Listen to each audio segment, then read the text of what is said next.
You've felt it, right? That feeling that the world is changing faster than ever before? Well, it's not just in your head. From tech to the economy, the speed of change is really accelerating in ways we've just never seen. So in this explainer, we're going to chart these massive forces and figure out what's really driving this incredible speed up. Okay, to really get this, just look at this timeline. It took over 300 years to get from the printing press to the steam engine. Then, about a century to the telephone. Another century to the internet. But then, boom, things get wild. Just 24 years to the iPhone, and then only 15 years to ChatGPT. The pattern is crystal clear. The time between world-changing inventions is shrinking like crazy, from centuries down to decades, and now, just a few years. So that begs the big question, right? Why? Why is everything accelerating so dramatically, all at once?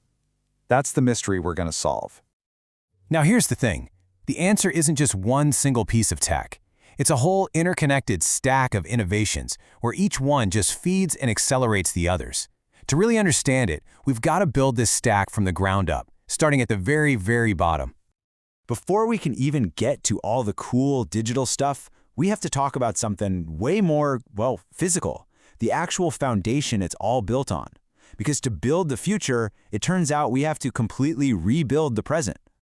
Just look at this number, $106 trillion. Let that sink in for a second. To put that into perspective, that's more than the entire planet's GDP in 2023. It's an absolutely staggering amount of money, and it's what we need to spend on global infrastructure by 2040. So why on earth do we need that much? Well, it really boils down to three huge pressures hitting us all at once. First, our current infrastructure is just old. A lot of our power grids were designed for a totally different era. Second, this AI boom is incredibly thirsty. It needs a shocking amount of power and water for all these new data centers.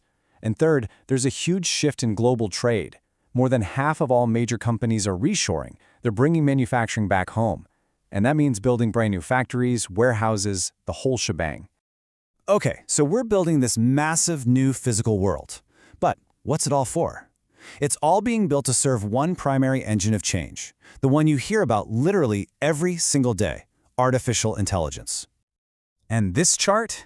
This right here is the spark that lit the fuse. The cost to actually use these powerful AI models hasn't just dropped, it's completely fallen off a cliff. Get this, OpenAI's cost went down by 90% in just a year and a half. This makes AI available to pretty much everyone, which is fueling this absolute explosion of creativity.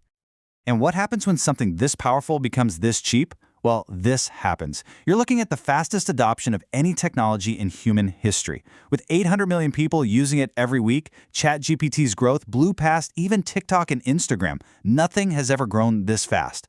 So to feed this beast, we need new buildings. But we're not talking about your average server farm. These are being called AI factories, and for good reason. We're talking about buildings the size of several football stadiums, some of them up to 50 times bigger than what came before. And just like that, the digital AI boom brings us right back to that physical foundation we started with. Okay, so the stack is building. We have the foundation, we have the AI engine. So what happens next? What happens when you give that powerful digital brain a physical body to move around in the real world? And maybe a shield to protect itself? This is what we call physical AI, and it's pretty much exactly what it sounds like. AI is breaking out of the screen. It's not just thinking in a server rack anymore. It's seeing with cameras, it's moving with motors, and it's actually doing things in the physical world with robotics. And this isn't some far-off sci-fi dream. It's happening incredibly fast. I mean, just a few years ago, humanoid robots were clumsy experiments stuck in a lab. Now, they're actually starting to work in warehouses. And with projects like Tesla's Optimus, we're right on the edge of mass production. This is not a niche market, by the way. We're talking about a potential economic impact of nearly $5 trillion. This move into the physical world also completely rewrites the rules for things like national security. Just look at this breakdown. It's wild. On one side, a $10 million tank that takes 2 years to build. On the other, a $400 AI-guided drone you can make in a few days. That drone is 25,000 times cheaper. This isn't just an upgrade, it's a completely new rulebook for the economics of defense. So let's pull all these threads together. We've got this massive infrastructure build-out, an explosive AI race, and the beginning of physical AI. So how does this all connect? How does it create this great acceleration? It all comes back to that innovation stack. It's like a virtuous cycle. You start with physical resources. Those let you meet the structural needs, like building new power grids. That new infrastructure powers the enabling tech, like AI. And that AI unleashes all the real-world applications like robots and intelligent drones. Each layer of the stack drives and accelerates the one on top of it. So, where are we in this whole process? This classic adoption S-curve gives us a pretty good map. You can see that basic AI and robotics are just now starting to hit the mainstream. But look down at the very beginning of the curve.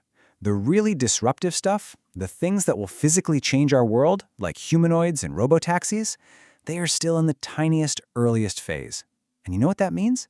As fast as things feel right now, we haven't even hit the steepest part of the curve yet. This quote from the report really just nails it, doesn't it? The kind of progress that used to take an entire generation to see is now happening right in front of us, in just a handful of years. So here's the crucial takeaway. We are just now entering the steepest part of this disruption curve. The foundation has been laid, the engine is running, and intelligence is starting to move. So the final question for all of us isn't about what's already happened, it's about what happens next.